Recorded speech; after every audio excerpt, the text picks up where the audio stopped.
खोल दो पंख मेरे अभी और उड़ान बाकी है। खोल दो पंख मेरे अभी और उड़ान बाकी है। जमी नहीं है मंजिल मेरी अभी तो पूरा आसमान बाकी है। लहरों की खामोशी को समंदर की बेबसी ना समझो। जितना अंदर गम है बाहर उतना तूफान बाकी है। तो दोस्तों, इन्हीं शब्दों के साथ मैं अनुपम वर्मा एक बार फिर से आप लोगों के लिए इंग्लिश विथ आलोक चैनल पर लेकर आया हूं। जैसा मैंने आपसे प्रॉमिस किया था, वादा किया था, यूपी ट्रिपल एससी पेट प्रैक्टिस सेट। कहते हैं ना कि अंत भला तो सब भला। ये समय एकदम बिल्कुल नज़दीक है हमारे यूपी ट्रिपल एससी पेट परीक्षा के लिए। जैसा कि 15 और 16 तारीख को यूपी ट्रिपल एससी पेट की परीक्षा आने वाली है। तो बच्चों, मैं आपके लिए एक बहुत ही इम्पॉर्टेंट, बेहद महत्वपूर्ण परीक्षा की खोपड़ी में सीधे छेद करने वाले प्रश्नों को लेकर आया हूं। तो वीडियो को प्लीज़ स्किप ना कीजिएगा।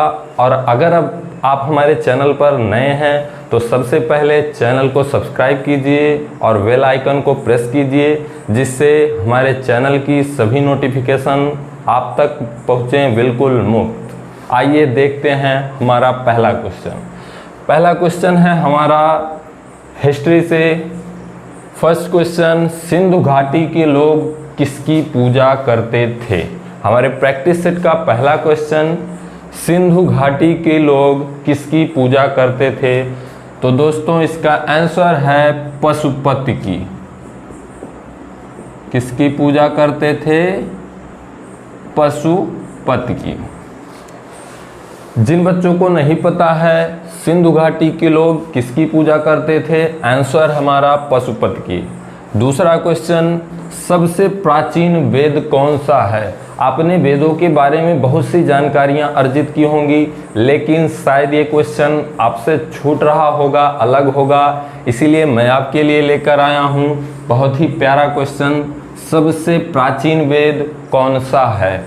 जैसा कि आप लोग जानते हैं, वेद 4 होते हैं, ऋग्वेद, यजुर्वेद, सामवेद एंड अथर्ववेद। 4 वेद होते हैं और चारों वेदों में ऋग्वेद सबसे प्राचीन वेद। तो दोस्तों, कौन सा है प्राचीन वेद? ऋग्वेद। ऋग्वेद सबसे प्राचीन वेद। और एक बात, एक क्वेश्चन यहाँ से और बेहद इंपॉर्टेंट बनता है कि वेद त्रयी किसे कहा जाता है? ऋग्वेद, यजुर्वेद तथा सामवेद तीनों वेदों के समूह को कहा जाता है वेद त्रयी। तीनों वेदों के समूह को कहा जाता है वेद त्रयी। एक क्वेश्चन और इस टॉपिक से उठता है बहुत ही ज़्यादा कि सत्यमेव जयते शब्द कहाँ से लिया गया है? तो मैं आपको बता दूं, इसका आंसर है मुंडकोपनिषद। सत्यमेव जयते शब्द मुंडकोपनिषद से लिया गया है। उपनिषद यानी कि उपनिषद का एक पार्ट है मुंडकोपनिषद। सत्यमेव जयते शब्द वहीं से लिया गया है। और एक क्वेश्चन यहाँ से बनता है बहुत ही ज़्यादा, गायत्री मंत्र किस वेद में उल्लिखित है? यानी कि गायत्री मंत्र का वर्णन किस वेद में है? तो दोस्तों, गायत्री मंत्र का वर्णन ऋग्वेद के 3 मंडल में है। गायत्री मंत्र का उल्लेख ऋग्वेद के 3 मंडल में है। आइए अपने नेक्स्ट क्वेश्चन की तरफ। अगला क्वेश्चन है, बुद्ध ने सर्वाधिक उपदेश कहाँ दिए थे? बेहद ही इंपॉर्टेंट क्वेश्चन है। बुद्ध ने सर्वाधिक उपदेश दिए थे श्रावस्ती। और एक क्वेश्चन यहाँ से और बनता है, बुद्ध ने अपना पहला उपदेश कहाँ दिया था? बुद्ध ने अपना पहला उपदेश कहाँ दिया था? तो बुद्ध ने सबसे पहला अपना उपदेश दिया था सारनाथ में। कहाँ दिया था? सारनाथ में। और सबसे ज़्यादा इधर क्वेश्चन को बड़े ध्यान से पढ़ना आप लोग कि बुद्ध ने सबसे ज़्यादा सर्वाधिक उपदेश कहाँ दिए थे? श्रावस्ती में। और अगर पूछे कि बुद्ध ने पहला उपदेश कहाँ दिया था? सारनाथ में। और एक क्वेश्चन पूछा जाता है इस टॉपिक से कि बुद्ध के प्रथम गुरु कौन थे? बुद्ध के प्रथम गुरु थे आलार कलाम। ये जानकारी आपको ना हो इसीलिए मैं आपके लिए बहुत ही नई नई चीज़ें और बहुत ही बेहद इम्पॉर्टेंट बातें आपके लिए लेकर आया हूँ आगामी आने वाली परीक्षा के लिए। बुद्ध के प्रथम गुरु थे आलार कलाम। और अगला क्वेश्चन है हमारा, कुतुबुद्दीन ऐबक की उपाधि क्या थी? आपने इस टॉपिक को यानी कि कुतुबुद्दीन ऐबक को बचपन में ही पढ़ा होगा, क्लास 9 से आप पढ़ते चले आ रहे हैं। कुतुबुद्दीन ऐबक को सर्वप्रथम कहा जाता था लाख बख्श। ये अपने प्रजा को दान करता था, वर्ष में दान करता रहता था, हर वर्ष प्रतिवर्ष, इसीलिए इसे लाख बख्श कहा गया। और दूसरा, इसे कुरान खां भी कहा जाता था। तीसरा इसका नाम था हातिम दुत्ती। यानी कि कुल मिलाकर कुतुबुद्दीन की 3 उपाधियां थी। पहला लाख बख्श, दूसरा कुरान खां, तीसरा हातिम दुत्ती। आइए चलते हैं अपने नेक्स्ट क्वेश्चन की तरफ। अगला क्वेश्चन है हमारा, तमसो मा ज्योतिर्गमय कथन कहाँ से लिया गया है? या तमसो मा ज्योतिर्गमय कथन है किसका है? आपने ये वाक्य आपने बहुत बार पढ़ा होगा, तमसो मा ज्योतिर्गमय, लेकिन आज तक आपको पता नहीं था कि तमसो मा ज्योतिर्गमय कहाँ से लिया गया है। तो आइए देखते हैं। तमसो मा ज्योतिर्गमय शब्द लिया गया है उपनिषद से। बेहद ही इंपॉर्टेंट क्वेश्चन, वेरी इंपॉर्टेंट, लगाइए इस पर बच्चों और इसका बार बार रिवीजन कीजिए।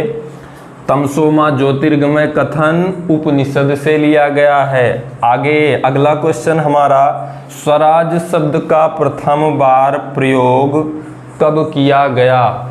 स्वराज शब्द का प्रथम बार, स्वराज्य हमारा जन्मसिद्ध अधिकार है, ये नारा किसने दिया? आप लोग कमेंट में लिखकर बताइएगा। और स्वराज शब्द का सबसे पहली बार प्रयोग कब किया गया? तो दोस्तों, स्वराज शब्द का सर्वप्रथम प्रयोग आपने पढ़ा होगा कोलकाता अधिवेशन। कोलकाता अधिवेशन कब हुआ था दोस्तों? 1906 ईस्वी में। और उसी कोलकाता अधिवेशन में स्वराज शब्द का प्रथम बार प्रयोग किया गया था। अगला क्वेश्चन है हमारा, महात्मा गांधी को सर्वप्रथम राष्ट्रपिता किसने कहा? अभी तक आप लोगों ने महात्मा गांधी को बहुत बार राष्ट्रपिता या बापू कहकर पुकारा है, लेकिन एक क्वेश्चन बहुत ही इम्पॉर्टेंट है। ये क्वेश्चन बेहद कई बार परीक्षाओं में पूछा भी गया है। महात्मा गांधी को सर्वप्रथम राष्ट्रपिता किसने कहा? इसका आंसर है, सर्वप्रथम महात्मा गांधी को राष्ट्रपिता कहा सुभाष चंद्र बोस ने। सर्वप्रथम महात्मा गांधी जी को राष्ट्रपिता की उपाधि सुभाष चंद्र बोस ने दी। दूसरा क्वेश्चन हमारा, बाल गंगाधर तिलक को अशांति का जनक किसने कहा? बाल गंगाधर तिलक के बारे में आप लोग जानते होंगे। ये बहुत ही शांत स्वभाव के व्यक्ति थे और इन्होंने महात्मा गांधी जी के साथ कई आंदोलनों में हिस्सा भी लिया। ये नरम दल के नेता थे। बाल गंगाधर तिलक जी को अशांति का जनक कहने वाले एक विदेशी ब्रिटिश व्यक्ति थे, वैलेंटाइन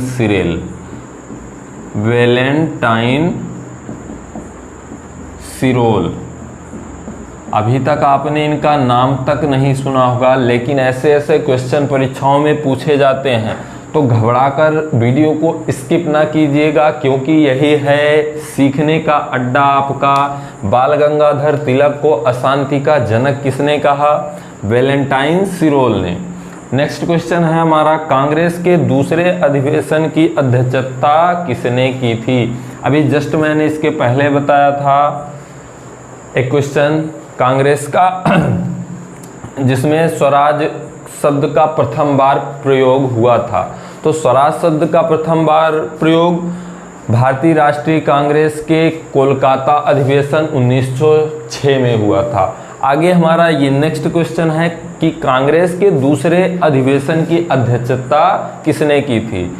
कांग्रेस के दूसरे अधिवेशन के अध्यक्ष थे दादा भाई नौरोजी, दादा भाई नौरोजी।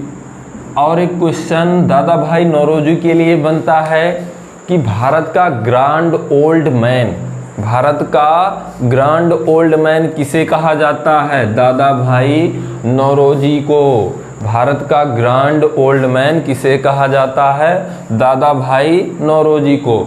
एक क्वेश्चन बनता है कि महात्मा गांधी की पुस्तक, एक पुस्तक का नाम आता है universal truth with me, universal truth with me, ये लिखी गई है महात्मा गांधी जी के द्वारा। नेक्स्ट क्वेश्चन है हमारा संविधान सभा के अस्थायी अध्यक्ष कौन थे। अगला क्वेश्चन है संविधान सभा के अस्थायी अध्यक्ष कौन हैं या कौन थे। तो दोस्तों संविधान सभा के अस्थायी अध्यक्ष थे सच्चिदानंद सिन्हा। कौन थे, सच्चिदानंद सिन्हा। संविधान सभा के ये तो थे अस्थायी अध्यक्ष, और अस्थायी अध्यक्ष के रूप में सर्वप्रथम भीम BR अम्बेडकर और दूसरा जवाहरलाल नेहरू। जवाहरलाल नेहरू एंड भीमराव अम्बेडकर अस्थायी अध्यक्ष, और संविधान सभा के अस्थायी अध्यक्ष सच्चिदानंद सिन्हा। चलते हैं नेक्स्ट क्वेश्चन की तरफ। अगला क्वेश्चन है हमारा भारत के किस राज्य में समान नागरिक संहिता लागू है। बेहद महत्वपूर्ण क्वेश्चन। इसके आगे डबल ट्रिपल स्टार लगाइए। भारत के किस राज्य में समान नागरिक संहिता लागू है। एक राज्य है भारत का गोवा, जिसकी राजधानी पणजी, और इस राज्य में लागू है समान नागरिक संहिता। अगला क्वेश्चन है देशबंधु के नाम से कौन प्रसिद्ध है। देशबंधु के नाम से कौन प्रसिद्ध है। आपने एक नाम सुना होगा चित्तरंजन दास। चित्तरंजन दास जी को देशबंधु के नाम से भी जाना जाता है। किसको जाना जाता है, चित्तरंजन दास जी को। मुझे आशा है ये क्वेश्चंस आपको ज़रूर समझ में आ रहे होंगे, और जहाँ पर आपको थोड़ा सा भी परेशानी हो रही हो प्लीज़ वीडियो को रोककर थोड़ी देर पढ़िए, समझिए, तब आगे। आप वीडियो को तनिक भी देर स्किप ना कीजिए, क्योंकि जितने भी क्वेश्चन हैं बहुत ही सोच समझकर पिरोकर बनाए गए हैं। ये आगामी आने वाली परीक्षा यूपी SSSC पेट के लिए बेहद महत्वपूर्ण क्वेश्चन। अगला क्वेश्चन है हमारा लाल कुर्ती आंदोलन के नेता थे। इस पर डबल स्टार ट्रिपल स्टार कुछ भी लगा लीजिए, बेहद ही इंपॉर्टेंट क्वेश्चन। लाल कुर्ती आंदोलन के नेता कौन थे। दोस्तों खान अब्दुल गफ्फार खान, आपने नाम सुना होगा, खान अब्दुल गफ्फार खान। ये लाल कुर्ती आंदोलन के नेता थे। एक क्वेश्चन इनसे और पूछा जाता है कि महात्मा गांधी के खिलाफत आंदोलन का विरोध किसने किया था। तो खान अब्दुल गफ्फार खान ने ही महात्मा गांधी के खिलाफत आंदोलन का विरोध भी किया था। नेक्स्ट क्वेश्चन हमारा है भारतीय संविधान में मौलिक कर्तव्यों का विचार किस देश के संविधान से लिया गया है। भारतीय संविधान में वर्णित मौलिक कर्तव्य आपने पढ़ा होगा। भारतीय संविधान में मौलिक कर्तव्यों का विचार किस देश के संविधान से लिया गया है। रूस के संविधान से भारतीय संविधान में वर्णित मौलिक कर्तव्यों का विचार लिया गया है। नेक्स्ट क्वेश्चन GS से आता है, general science part. Plaster of Paris बेहद important question, plaster of Paris रासायनिक रूप में इसका नाम क्या है? आप सामान्यतः बोलते हैं plaster of Paris, plaster of Paris, इसका नाम रासायनिक रूप में होता है। आपने एक बात और सुना होगा कि प्लास्टर ऑफ पेरिस का फार्मूला किसको किसको याद है, कमेंट जरूर कीजिएगा। CaSO4, CaSO4 को प्लास्टर ऑफ पेरिस यानी कि calcium sulphate, calcium sulphate, calcium sulphate यानी CaSO4 को प्लास्टर ऑफ पेरिस की संज्ञा दी जाती है। नेक्स्ट क्वेश्चन है हमारा, साइटोकाइनिन किस प्रकार का हार्मोन है? आपने नहीं सुना है नाम साइटोकाइनिन का, तो आज सुन लीजिए। साइटोकाइनिन एक पादप हार्मोन यानी कि पौधों में पाया जाने वाला हार्मोन होता है।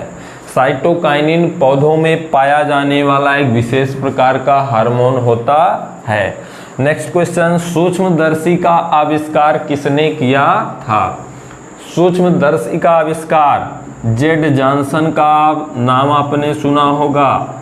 जेड जॉनसन, अमेरिकन वैज्ञानिक जेड जॉनसन। जेड जॉनसन ने सूक्ष्मदर्शी माइक्रोस्कोप का आविष्कार, इन्वेंशन किया था। नेक्स्ट क्वेश्चन है, चेचक की वैक्सीन को सर्वप्रथम किसने तैयार किया? तो चेचक की वैक्सीन, चेचक एक विषाणु जनित रोग है जिसकी वैक्सीन को सर्वप्रथम डॉक्टर जेनर ने तैयार किया था। किसने किया था दोस्तों? Doctor Jenner. डॉक्टर जेनर ने चेचक की वैक्सीन को सर्वप्रथम तैयार किया था। सूक्ष्मदर्शी का आविष्कार जेड जॉनसन। साइटोकाइनिन किस प्रकार का हार्मोन है? पादप। प्लास्टर ऑफ पेरिस का रासायनिक नाम कैल्शियम सल्फेट यानी कि CaSO4। भारतीय संविधान में मौलिक कर्तव्य का विचार कहाँ से लिया गया है? रूस के संविधान से। लाल कुर्ती आंदोलन के नेता कौन थे? खान अब्दुल गफ्फार खान। अगला क्वेश्चन है हमारा, नीति आयोग का उपाध्यक्ष किसे नियुक्त किया गया है? भारत के नीति आयोग का उपाध्यक्ष किसे नियुक्त किया गया है? तो दोस्तों नीति आयोग का उपाध्यक्ष नियुक्त किया गया है सुमन बैरी जी को, सुमन बैरी जी को। और एक क्वेश्चन यहाँ से बनता है कि नीति आयोग का अध्यक्ष किसे नियुक्त किया गया है? नीति आयोग का अध्यक्ष परमेश्वर अय्यर को। अगर आपसे पूछे कि नीति आयोग का अध्यक्ष कौन है, परमेश्वर अय्यर लगाएंगे। और अगर आपसे पूछे कि नीति आयोग का उपाध्यक्ष किसे नियुक्त किया गया है, सुमन बैरी जी को। नेक्स्ट क्वेश्चन की तरफ चलते हैं। अगला क्वेश्चन है, DRDO का अध्यक्ष किसे नियुक्त किया गया है? तो दोस्तों इसके पहले जानते होंगे आप कि DRDO के अध्यक्ष थे के सिवान जी, और अभी हाल ही में के सिवान जी के स्थान पर DRDO का नया अध्यक्ष समीर कामत जी को नियुक्त किया गया है। किसको? समीर कामत को। इसके पहले के सिवान थे जिन्होंने मंगलयान को लॉन्च किया था और वो असफल रहा, लेकिन उसके बाद उनकी कार्यकाल की पूर्ण होने के बाद हमारे DRDO विभाग के, हमारी रक्षा स्पेस एजेंसी के नए अध्यक्ष समीर कामत जी हैं। नेक्स्ट क्वेश्चन है हमारा, श्रीलंका के नए प्रधानमंत्री कौन हैं? इस पर 5 स्टार आप लोग लगाएंगे क्योंकि ये बेहद ही महत्वपूर्ण क्वेश्चन बनने वाला है। इसलिए बनने वाला है क्योंकि अभी हाल फिलहाल में श्रीलंका देश में आर्थिक संकट उत्पन्न हुआ था और इस देश को लेकर काफ़ी मीडिया में भी काफ़ी चर्चाएं रही 3-4 महीने तक। तो यहाँ से एक क्वेश्चन फिक्स है बनेगा, और ख़ास करके पूछ सकता है कि श्रीलंका के नए प्रधानमंत्री कौन हैं। तो श्रीलंका के नए प्रधानमंत्री हैं दिनेश गुणवर्धने। और एक क्वेश्चन यहाँ से आपसे पूछ सकता है कि श्रीलंका के नए राष्ट्रपति कौन हैं? नए प्रधानमंत्री तो मान लीजिए हो गए श्रीलंका के दिनेश गुणवर्धने, और नए राष्ट्रपति रानिला विक्रमसिंघे, रानिला विक्रमसिंघे। तो दोस्तों दोनों क्वेश्चन बेहद ही इंपॉर्टेंट हैं। नए प्रधानमंत्री दिनेश गुणवर्धने और श्रीलंका के नए प्रधानमंत्री दिनेश गुणवर्धने तथा नए राष्ट्रपति रानिला विक्रमसिंघे, ये बेहद ही इंपॉर्टेंट क्वेश्चन है परीक्षा की दृष्टि से। नेक्स्ट क्वेश्चन है हमारा, भारत की पहली पैरा बैडमिंटन अकादमी कहाँ पर स्थापित हुई है? बहुत ही लेटेस्ट क्वेश्चन, ये टॉपिक आपका करंट अफेयर का चल रहा है। यूपी ट्रिपल एससी पेट परीक्षा में परीक्षा का कुछ सीक्वेंस ऐसा होता है कि 5 क्वेश्चन प्राचीन इतिहास से पूछ लेता है, 5 क्वेश्चन जीके जीएस से, 5 क्वेश्चन 10 क्वेश्चन करंट अफेयर यानी समसामयिकी से, 5 आपका जीके जनरल नॉलेज से पूछ लेता है, 5 हिंदी से पूछ लेगा, 10 क्वेश्चन गद्यांश से पूछ लेगा। तो मैं कोशिश कर रहा हूँ कि नए नए क्वेश्चन को, ये जैसा कि अभी हम लोग इसके पहले इतिहास हो गया हमारा, भारतीय राष्ट्रीय आंदोलन हो गया, भारतीय संविधान हो गया, जीएस हो गया, जनरल साइंस हो गया, तो अभी हम पहुँचे हैं करंट अफेयर पर। और इसमें एक क्वेश्चन है, भारत की पहली पैरा बैडमिंटन अकादमी कहाँ पर स्थापित हुई है? तो भारत की पहली पैरा बैडमिंटन अकादमी का स्थापन लखनऊ में हुआ है। और एक बात यहाँ से, एक बेहद ही मोस्ट इम्पॉर्टेंट क्वेश्चन बनने वाला है, परीक्षा की खोपड़ी में छेद करना उस क्वेश्चन को लेकर कि लखनऊ में ही भारत की पहली नाइट सफारी कार का आप लोगों ने नाम सुना होगा। भारत की पहली नाइट सफारी, रात में चलने वाली सफारी 4 व्हीलर का उद्घाटन भी लखनऊ में ही हुआ है। और ये गोमती नदी के किनारे से लखनऊ के होल सिटी में, पूरी संपूर्ण सिटी में चलेगी।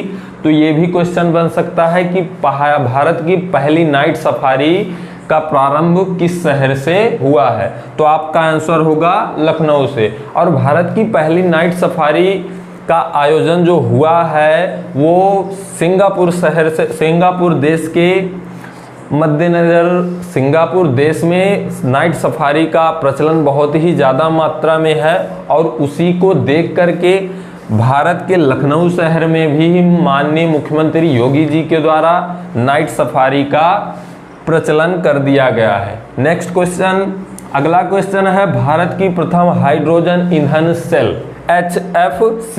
ये क्वेश्चन पक्का आपके एग्जाम में छपेगा, लिख कर ले लो। भारत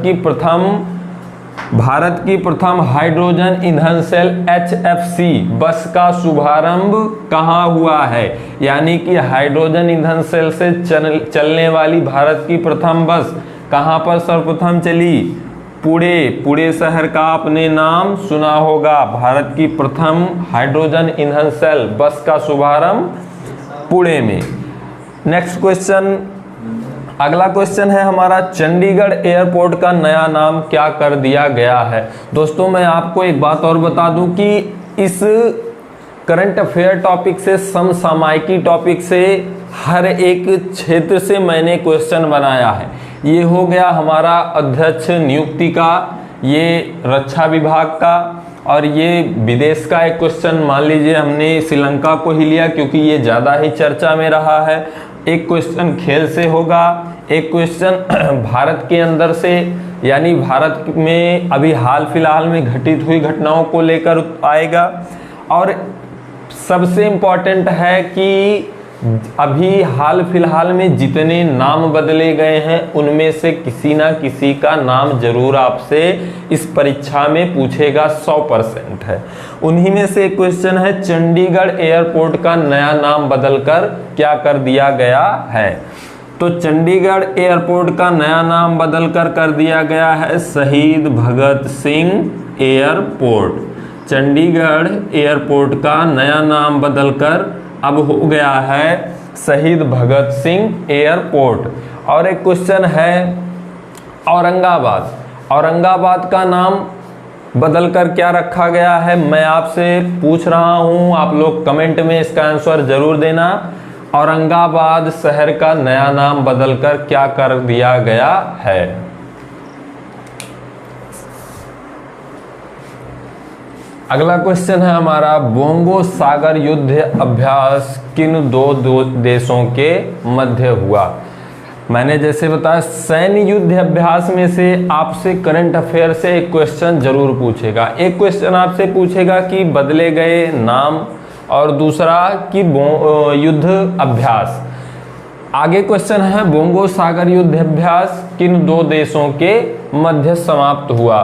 तो इसका राइट आंसर हो जाएगा भारत तथा बांग्लादेश।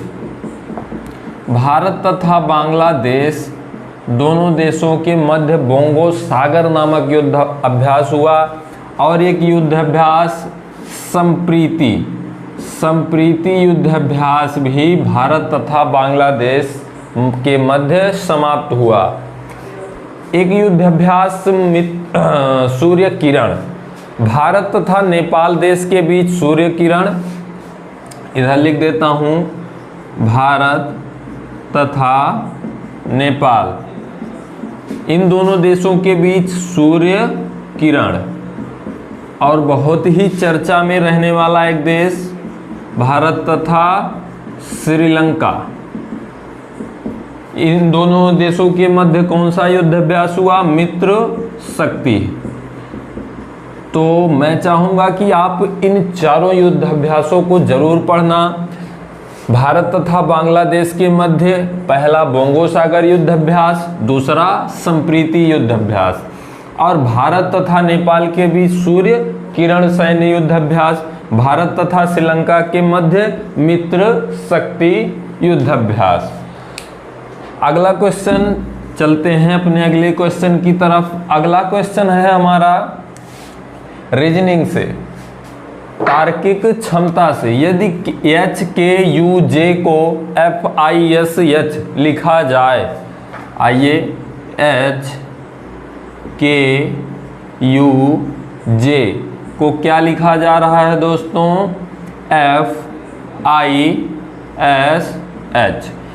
HKUJ को FISH लिखा जाए तो UVCD को क्या लिखा जाएगा? तो सबसे पहले इनको देखने पर आप देखेंगे H को देखने पर F, H और F बिल्कुल समीप में हैं। आप ABCD पढ़ेंगे। रीजनिंग के लिए आप हमेशा अपने रफ पेपर पर एक फार्मूला लिख लिया करिए, इजोटी को आप लिख लेंगे तो आपको इनके नंबर, प्लेस नंबर, वैल्यू निकालने में आसानी होगी। ई आता है 5 नंबर पर, जे आता है 10 पर, ओ आता है 15 पर, टी आता है 20 पर, और वाई आता है 25 पर, फिर आगे जेड 26। अब इन सब लेटरों के बीच का गैप कम है तो आप इनको आसानी से याद कर सकते हैं।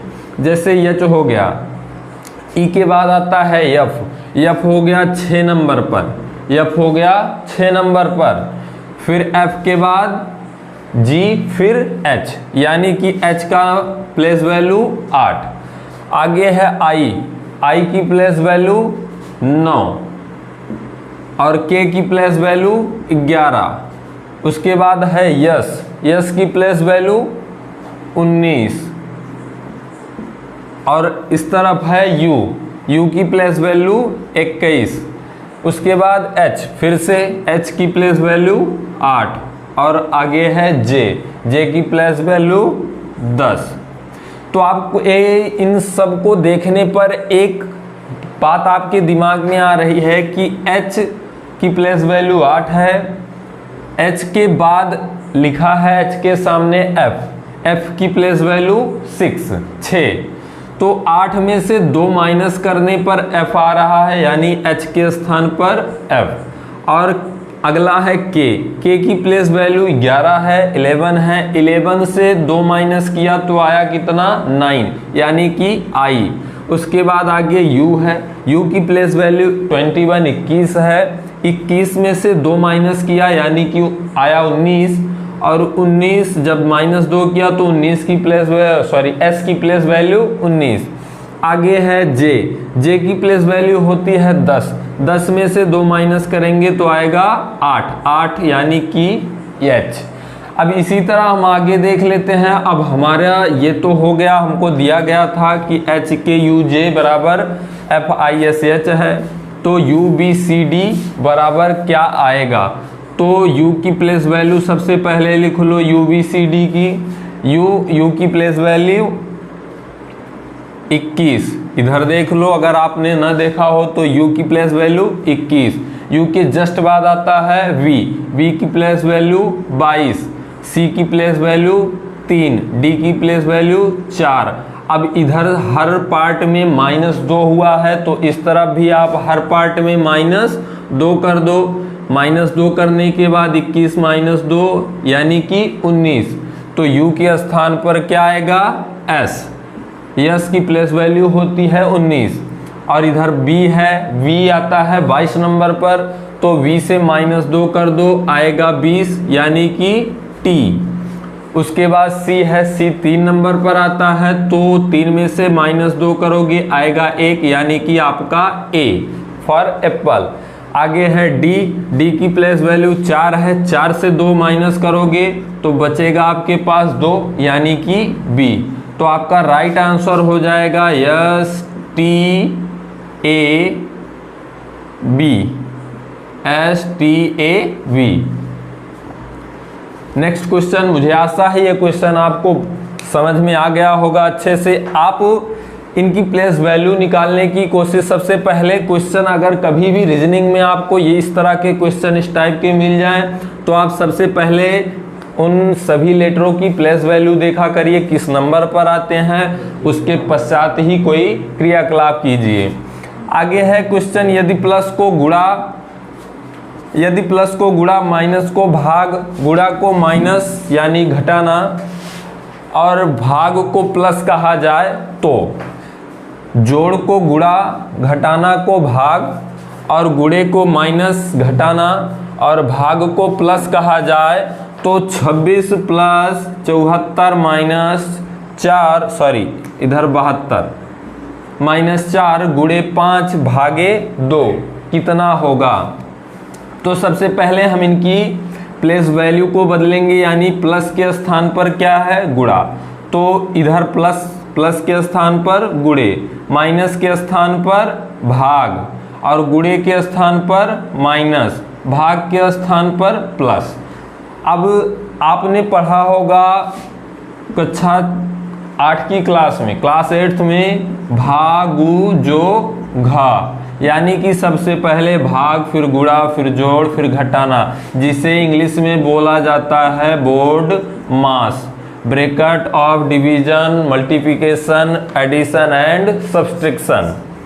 तो सबसे पहले 26 गुणे 72 भागे 4 माइनस 5 प्लस 2 में सबसे पहले आप करेंगे भाग, तो 72 में 4 से भाग करने पर आएगा, इधर 26 है लिख लिया, गुणे है चिन्ह लगा दिया, साइन लगा दिया।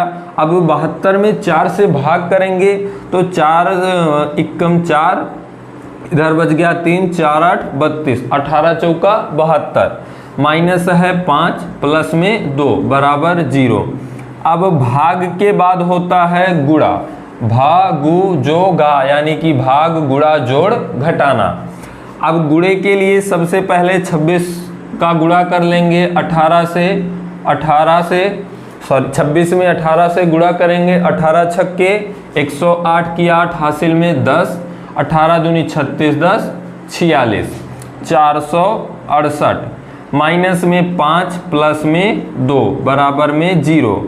अब भाग गुणा हो गया हमारा, अब बचा हमारे पास जोड़, तो जोड़ेंगे इधर 468 और इधर -5, इधर +2, तो -5 में से +2 जोड़ना है हमें। तो हमेशा अगर प्लस माइनस हो या माइनस प्लस हो तो दोनों संख्याओं का आपस में माइनस किया जाता है। इधर भी माइनस करेंगे, -5 + 2 करेंगे तो आएगा -3 बराबर में 0। अब बचा माइनस, इनको आपस में माइनस कर दो, आ जाएगा हमारे पास आंसर 465। दोस्तों अगला क्वेश्चन है रीजनिंग पार्ट से, निम्न को सार्थक क्रम में लिखिए।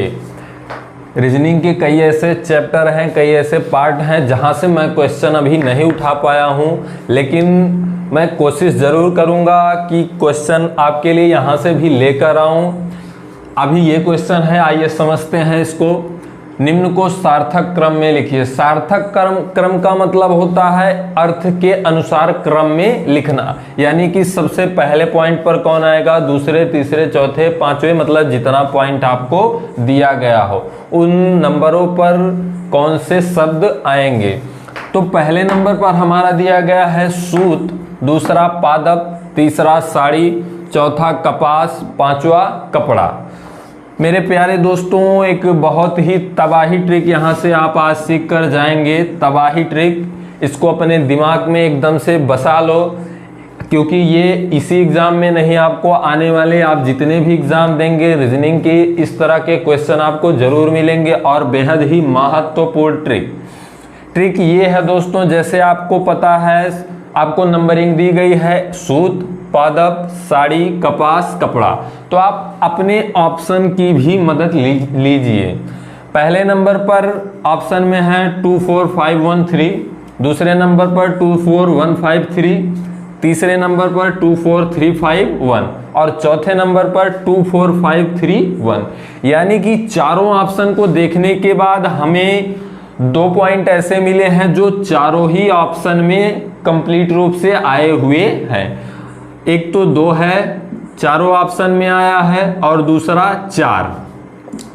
तो 2 और 4, 2 और 4, 2 and 4, ये चारों ऑप्शन में आए हुए हैं। अब हमको देखना ये है, जब 2 और 4 चारों ऑप्शंस में आए हुए हैं तो हमको इनसे कोई मतलब ही नहीं है। 2 और 4 को, 2 और 4 को बाइकाट करो, दरकिनार करो।